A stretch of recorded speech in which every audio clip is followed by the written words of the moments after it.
years, 13 years. And we're just walking out in the middle of a sandbar here. I don't know if this is the perfect video I've ever done, but you know that there are people in your life that when you meet them, you know that you'll know them forever, and there's divine connections. And Dawn and I, we like acting just super fun and ridiculous in front of people, but we did skits about Jesus, and we had a lot of fun. We did.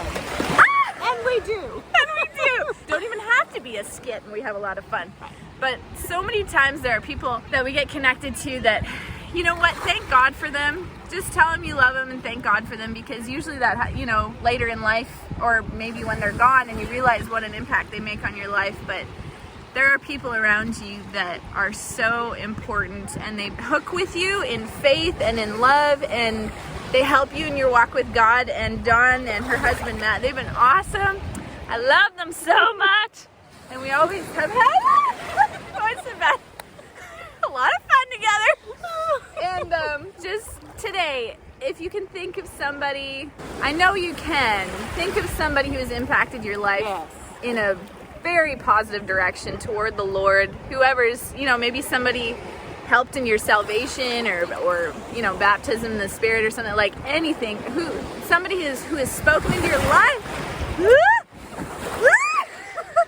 Okay, somebody who has spoken into your life that has just made a super huge impact. So Dawn has been one for me, and I always love seeing her. Oh my gosh, and Nancy for us. She's such a joy. God gave us people in our lives that will uplift, encourage us, help us in our walk, pray with us, intercede with us. Yeah. And when there's those connections, grab hold of them, because they're the lifeboat sometimes that you were looking for, and they will help in time of need. There's times where I know if I call Nancy and say, please pray, or I text her and I say, hey, just pray. I know she's praying for me, and I know she's a righteous woman of God, and I know her prayers availeth much. And so when you have those divine connections, keep them. Keep them. Yeah.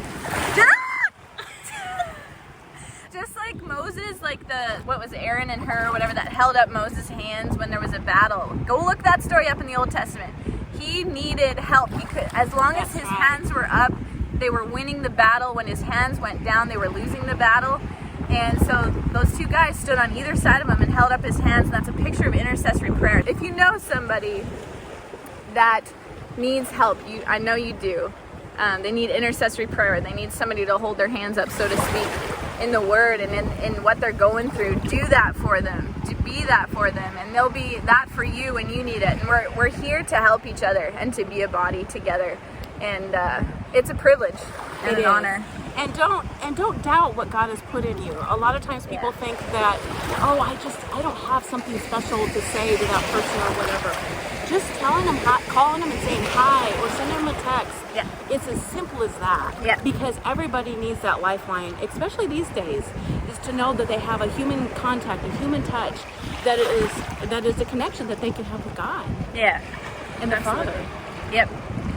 It's a good life. It is. It's an amazing life. So we're gonna, sorry, this is super random. I was like, hey, let's do a YouTube video right now. And we are officially wet. So we will say adios from the Gulf of Mexico, and I will check in with you later. Bye. Bye.